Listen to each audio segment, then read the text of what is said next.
Bago natin simulan ang part 12, muli po kong humihingi ng taos-pusong pasasalamat sa walang sawang pagsuporta sa ating YouTube channel at sa mga bagong subscriber. Welcome po sa inyong lahat.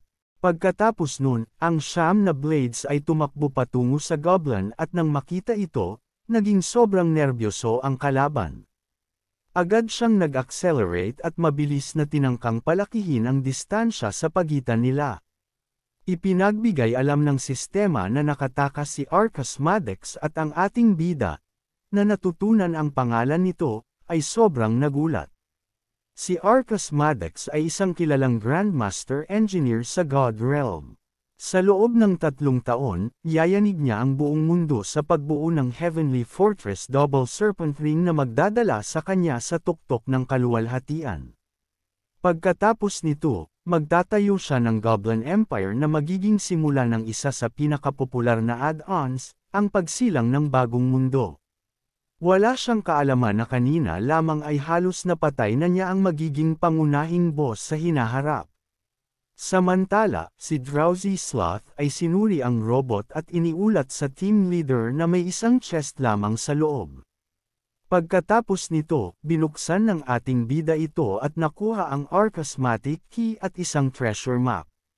Masaya siya tungkol dito at iniisip na ang pagkakaroon ng ganitong yaman ay tiyak na sulit. Pagkatapos, humarap siya sa grupo at sinabi na hindi na muling lalabas ang Rare Elite Goblin dito, kaya't wala nang makakaabala sa kanila. Kaya, magstay na lang sila at magpatuloy sa pagpatay ng mga monsters at ipagbigay alam sa kanya kapag umabot na sila sa level 4. Tinanong ni Blackie, paano naman ako? Iniabot ng ating bida ang susi ng may ngiti at sinabi na pupunta siya para kunin ang yaman. 9 taon na ang nakalipas, ginugol ng Master Alchemist na si Molotov ang buong lakas niya para gumawa ng isang yaman na tinatawag na Philosopher's Stone. Sa pamamagitan nito, kahit ang mga ordinaryong tao ay makakagamit ng alchemy at mga elemento para mapabuti ang kanilang gawain. At kung mapunta ito sa kamay ng isang tunay na alchemist, kaya niyang gawing purong ginto ang bato at kahit buhayin ang mga patay. Nang malaman ng mga tao ang tungkol sa Philosopher's Stone, maraming mga bansa ang nagsimula ang mga Diyos ng kaharian na maglaban para rito, ngunit nang higit na kailangan ito ng mundo, bigla itong nawala at naging isang misteryo na hindi nalutas. Matapos ang ilang mga investigasyon mula sa mga manlalaro, natuklasan na ang Philosopher's Stone ay nakatago sa kailaliman ng Scarlet Lake sa Templo ng Araw at ang susi para dito ay ang treasure chest ni Ares Matix. Hindi nagtagal, dumating si Chiron sa Scarlet Lake, isang level 10 na lokasyon. Tumalon siya sa lawa at lumangoy patungo sa pinakailalim ngunit bigla siyang tumigil nang makita ang isang kraken sa ilalim niya. Ginamit ang gravity weakening skill, agad siyang lumangoy pataas at mabilis na pinalaki ang distansya sa pagitan nila, pagkatapos ay lumangoy patungo sa pasukan ng kuweba at nakita ang mga level 10 na Guardian Sirens sa ilalim. Iniisip niya na ayon sa tuldok sa mapa, dapat naroon ang Philosopher's Stone, ngunit ang mga gwardya ay hindi madaling talunin.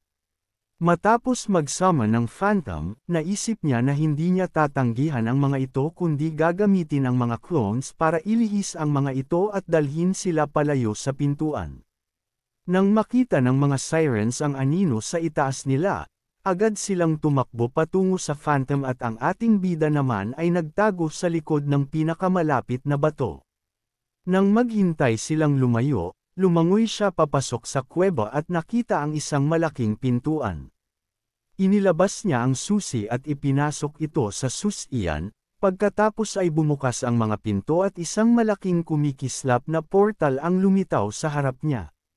Nilabas niya ang kanyang ulo at tiningnan ang loob, at nang makita ang isang hindi lubog na templo ng araw, pumasok siya.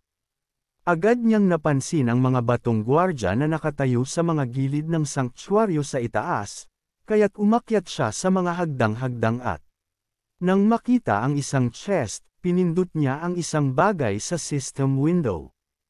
Ilang segundo ang lumipas, Isang maliwanag na liwanag ang lumitaw sa tabi niya at may lumitaw na bagay sa kanyang kamay na nagpagulat sa kanya. Hawak ang maliit na Philosopher's Stone gamit ang kanyang mga daliri, naguluhan siya sa laki nito, at pagkatapos ay iniulat ng sistema na nakuha niya ang isang piraso ng Epic Rank Philosopher's Stone. Isa itong espesyal na item na lumalabas pagkatapos ng kamatayan at ginagamit sa alchemical transformation at ingredient refinement. Ito ay isang banal na alchemical item na maaaring gamitin upang gumawa ng ginto, buhayin ang mga patay, at gumawa ng iba pang mga bagay na hindi maipaliwanag. Gayunpaman, ang bato ay nasira at nahati sa 5 piraso ng Sword Emperor. Ngunit, kung makokolekta ang lahat ng piraso, mababawi nito ang dating lakas. Habang nagbubuntong hininga sa pagkabigo, sinabi ni Shiro na kahit papaano ay may alchemical transformation at ingredient refinement, at sa hinaharap ay magiging kapaki-pakinabang ito sa pag-forge. Bigla, ang mga gwardya ay nabuhay at mabilis na inikat ang kanilang mga ulo patungo sa kanyang direksyon, pagkatapos ay inatake siya. Habang bumabalik, tiningnan niya ang kanilang mga level at nag-exclaim, "Mga level 100 na monsters ba ito? Paano ko sila matatalo?" Nang kuhanin niya ang Philosopher's Stone, nagising ang mga gwardya. Anong kasiyahan, nahulog lang ito pagkatapos ng kamatayan, sino ba ang nag-isip ng kalokohang ito? Agad niyang itinapon ang isipang iyon at naisip na hindi maglalagay ang mga developer ng manlalaro sa isang walang pag-asa na sitwasyon. Pagkatapos, pinansin niya ang isang kalansay na nakahiga malapit at nakita niyang may hawak itong teleportation scroll. Gamit ang gravity weakening, agad siyang tumakbo papunta sa kalansay, kinuha ang scroll, at inilatag ito sa sahig, na bumuo ng magic circle. Sinabi niyang ang patutunguhan niya ay ang lungsod ng Red Leaf. Isang loading window ang lumitaw sa harap niya at namutla siya sa gulat. Ang mga gwardya naman ay nagbukas ng kanilang mga bibig ng malaki at nag-ipon ng enerhiya, pagkatapos ay nagpaputok ng mga fireballs patungo sa kanyang direksyon. Kahit na nakita ito, hindi siya gumalaw at nagsimulang maghintay. Nang sumunod, iniulat ng system na tapos na ang loading at isang instant bago ang pagsabog, siya ay na-teleport, at isang malakas na pagsabog ang nangyari sa Temple of the Sun na yumanig sa buong underwater world. Ang mga siren, nang malaman ang pagkawala ng Philosopher's Stone, sumigaw na ang mahalagang yaman ay ninakaw, kamamatayan ng mga tao.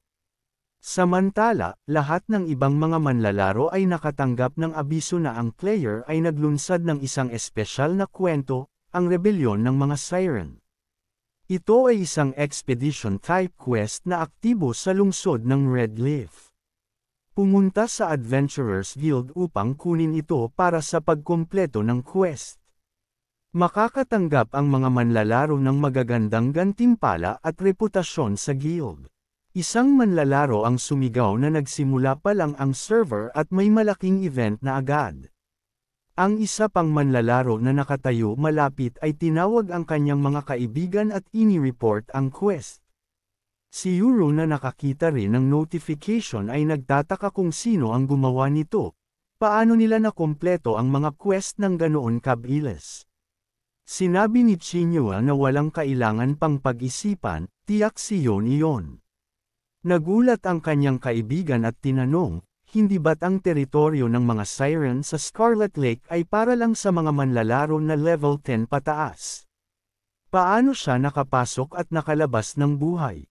Sagot niya, mukhang hindi lang siya nakapasok, kundi nakalabas din ng buhay. Medyo nagkunot ang noo ng kanyang kaibigan at naisip na kapag nagkita sila ulit, tiyak malalaman niya kung ano ang itinatago niya. Habang dahan-daw ang naglalakad si Sharon sa mga kalye ng lungsod at malakas na bumahing, naisip niya kung sino ang nagsasalita tungkol sa kanya. Anuman, malapit na siya noon, halos mamatay siya. Habang naglalakad, napansin niya ang auction house, kaya pumasok siya at nakita ang ilang mga manlalaro doon. Isa sa kanila ang nagsabi na halos hindi niya naibenta ang mga materyales na kinokolekta niya buong araw. Hinikayat siya ng kaibigan at sinabing may marami pang darating. Samantala, nagdesisyon ang ating bida na ibenta ang mga sobrang gamit na natanggap niya. Nagulat ang mga manlalaro na nakatayo malapit at isa sa kanila ang nagsabing, "Hindi ako naniniwala sa mga mata ko, tama ba? Saan nanggaling lahat ng mga magagandang gamit na ito?"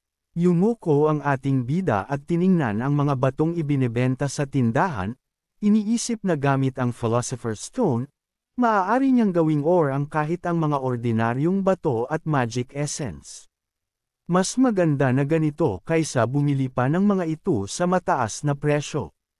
Iniulat ng system sa mga manlalaro na may bumili ng kanilang lot na may mga bato, at isa sa kanila ang nagpaalam sa iba tungkol dito. Nagulat ang babae at sumigaw, "Lahat ng inilagay kong ibenta kaninang umaga ay naibenta na." Isa namang manlalaro ang nagmungkahi sa iba na ipaalam sa lahat na huwag magpabeya at mag-collect ng mga bato at magic essence para ibenta habang nandyan pa ang mayamang batang iyon. Naglakad siya para maghanap ng isa na bumili ng lahat ng iyon, ngunit si Xiong ay nakaalis na sa auction house na may ngiti sa kanyang mukha at iniisip na oras na para ipakita ng Philosopher's Stone ang kanyang magic. Pumunta siya sa pinakamalapit na forge at ininform siya ng system na gumastos siya ng 10 coppers at maaari nang gamitin ang standard forge. May 1 oras pa upang magamit. Tiningnan niya ang sirang gusali at sinabi na sobrang tanda ng lahat dito. Pagkatapos ay tumingin siya sa rack ng mga gamit at sinabi na basura ang mga ito, wala pa nga silang mga bonus para sa forging. Naglakad siya patungo sa alchemy table at iniisip na ang lahat ng ito ay maaaring makuha sa 5 coppers. Pagkatapos ay kinuha niya ang Philosopher's Stone at sinimulang i-refine ang mga batong binili niya.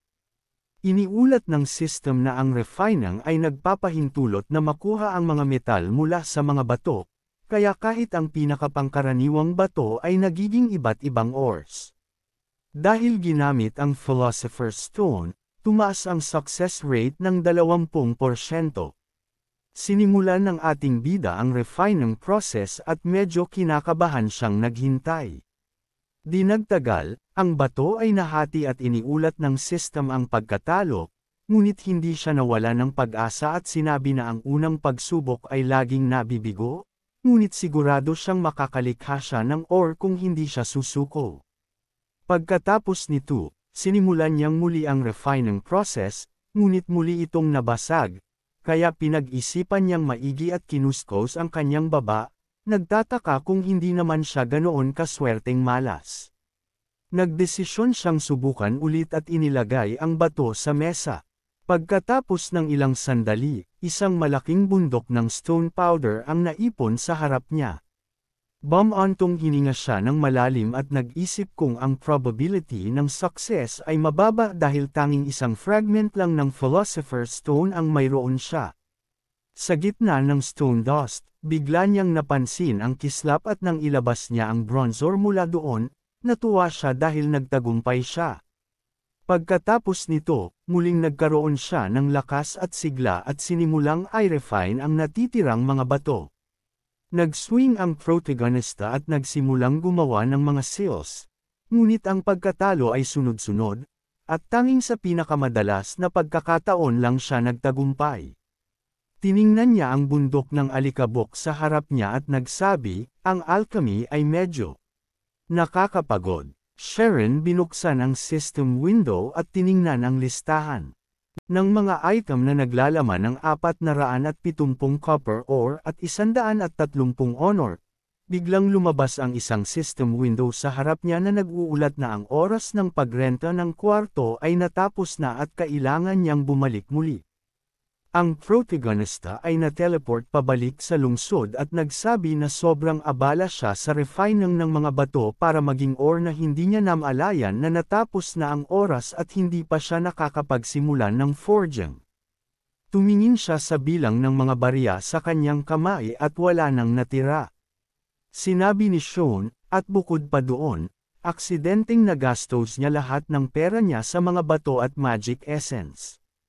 Iniulat ng system na ang silver armor ay nabenta na, nakatanggap siya ng 31 silver coins at 53 copper coins kasama na ang komisyon. Ang Dark Star Boots ay nabenta na, nakatanggap siya ng 3 silver coins at 21 copper coins kasama na ang komisyon.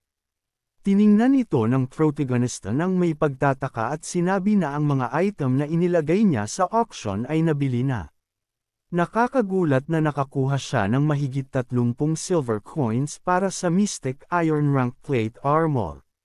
Maraming mayayamang tao sa White River City, kahit wala siyang dahilan para magreklamo dahil puno na ulit ang kanyang wallet.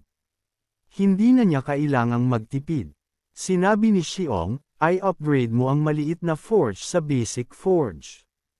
Ipinag-upo niya ito ng 2 oras. Nag-notify ang system window na -2 silver coins, at nagkaroon siya ng access sa basic forge. Inilipat ang protagonista sa forge, at iniulat ng system window ang natitirang oras, 1 oras at 59 na minuto. Iniulat ng system window na ang refining hammer, bronze rank, ay nagpapataas ng success rate ng forging ng 3%. Ang Scarlet Devil Fire, isang misteryosong apoy ng unang antas, ay nagpapataas ng success rate ng paggawa ng potion at forging ng 2%. Maingat na tiningnan ng protagonista ang system window at sinabi na makakatanggap siya ng bonus mula sa parehong forge at blacksmithing book. Ang description ng blacksmithing book ay, ito ay nagpapataas ng success rate ng paggawa ng kagamitan. Normal rank, success rate dagdag 70%. Bronze rank, success rate dagdag 50%. Mystic Iron rank, success rate dagdag 30%. Mysterious Silver rank success rate ay 20%, Gold rank success rate ay 10%, Dark Gold rank success rate ay 5%, Epic rank success rate ay 1%. Binuksan ni Chiron ang Creation at Processing System window kung saan ipinapakita ang lahat ng armor resources. Pinaypayan niya ang martilyo at sumigaw, dito magsisimula ang aking landas bilang isang blacksmith. Pagkalipas ng ilang sandali, nagsimula siyang magtrabaho, hawak ang material gamit ang pang-ipit. Pinatama ng protagonista ang martilyo dito, at iniulat ng system window na matagumpay niyang nagawa ang garrison armor. Ang forging skill ay tumaas ng 2 puntos. Nakakuha siya ng 800 experience points. Ang garrison armor ay may required level na 3, ang kalidad nito ay bronze rank. Tight plate armor class restriction, Night Guardian. Strength, 10 points. Durability maximum. Kinuha ni Sean ang armor at sumigaw ng masaya, hindi siya makapaniwala na may malakas pa itong depensa. Swerte, swerte. Gumana ito sa unang subok, at may karagdagang katangian pa. Malaki ang itataas nito sa survivability ng tank. Ang malalaking guild na nagre-raid sa Forest of Death ay tiyak na mababaliw dito.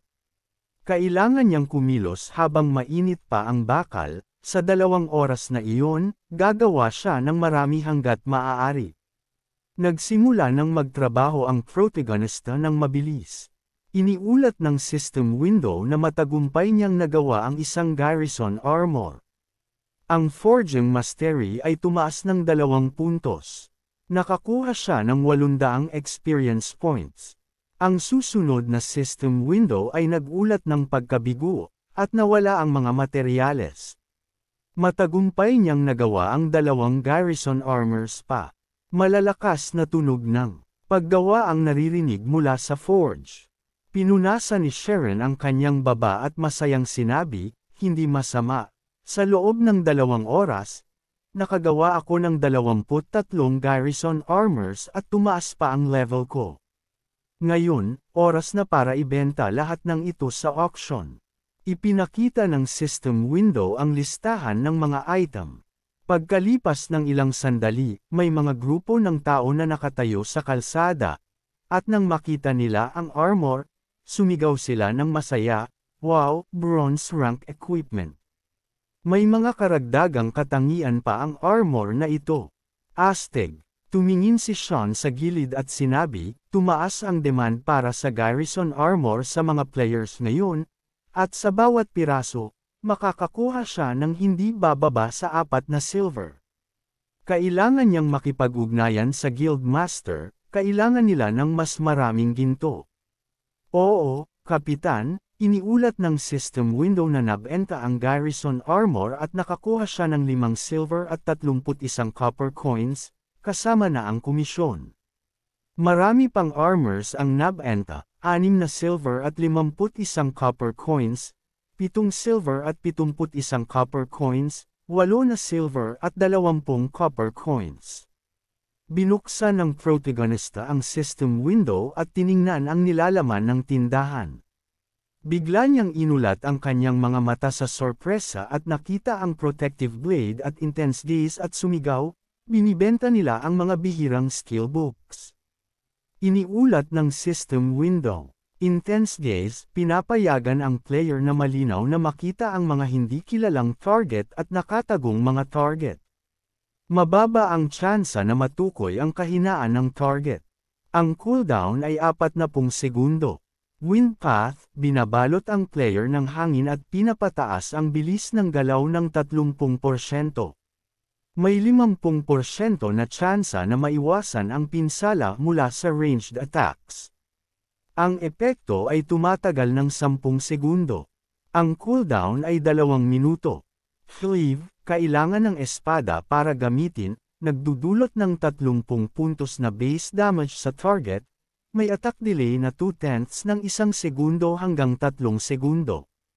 Naaabot ang damage na umaabot sa 300% ng damage ng armas.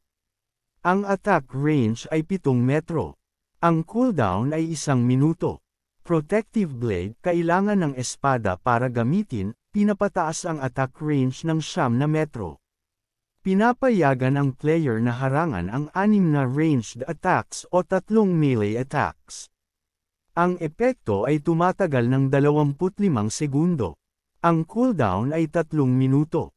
Bigla, ang kanyang mga iniisip at pagbabasa ng impormasyon ay naputol ng isang sigaw, "Boss!"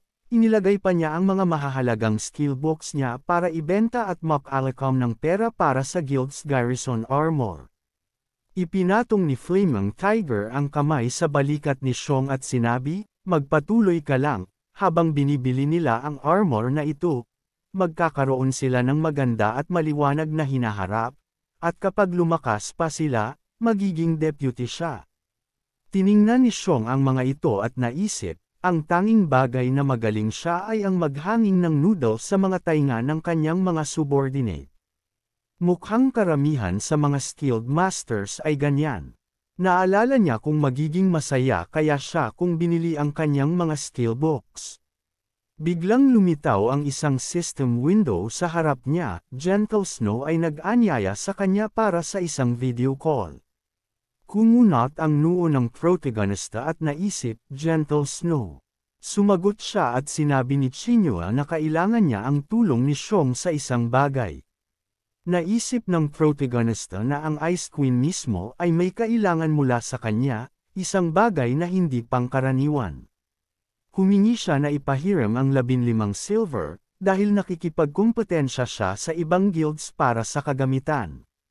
Nag-isip ang protagonista ng may sorpresa, nakikipagkumpetensya para sa kagamitan. Sinabi ni Chinguo, Garrison Armor. Ang Euror Guild ay magkakaroon ng mas magandang pagkakataon na matagumpay na makapasok sa 3rd-tier dungeons kung mayroon silang armor na ito. Hindi niya alam kung sino ang gumawa nito, pero marami. Sa mga malalaking guilds ang desperado na makuha ang armor na ito. Nagkunot ang noo ni Chinguo ng hindi pagkasiyahan at tinanong, "ECFO ba ang gumawa ng lahat ng kagamitan na ito?"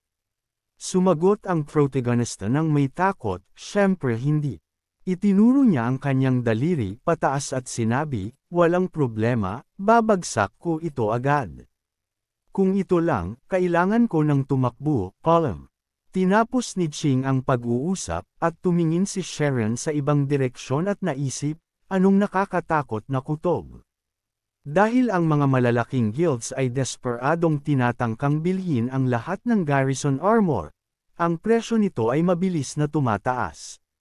Sumigaw ang isang lalaki ng masaya, Guild Master, nakakuha kami ng 13 silver. Tiyak na makakabili na kami ng 2 garrison armors.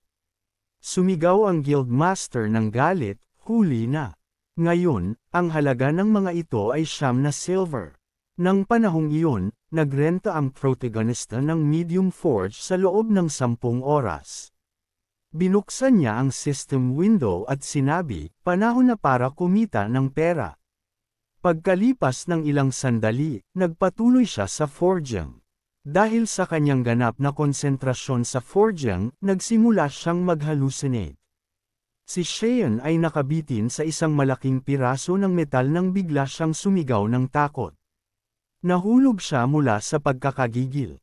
Ngayon, kailangang itapon iyon sa basurahan. Iniulat ng system window na matagumpay niyang nalikha ang isang hindi kilalang armor. Ang forging skill niya ay tumaas ng 3 puntos at nakakuha siya ng 4,100 experience points. Ang Nameless One ay may kalidad ng bronze rank at isang plate armor type, na may class restriction na Shield Warrior, required level 3, strength 12 points, at durability na maximum at defense na 23 points. May dagdag na property, Caduceus Blessing, na nagpapataas ng healing power ng 10%. Sumigaw ang protagonista ng tuwa, sobrang swerte ko. Hindi niya kayang paniwalaan na nakagawa siya ng original equipment.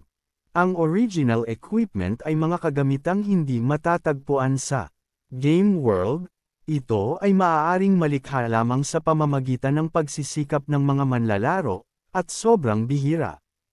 Tumingin si Sharon dito at sinabi niyang idaragdag niya ang kanyang natatanging selyo ng itim na apoy dito. Tinawag niya itong flickering breastplate. Sinabi ng protagonista na hindi niya iniisip na may sinuman na makakagawa ng katulad nito at hindi matatanggal ang selyo. Ang sinuman na makakakita ng itim na apoy sa kagamitan ay malalaman na siya ang lumikha nito.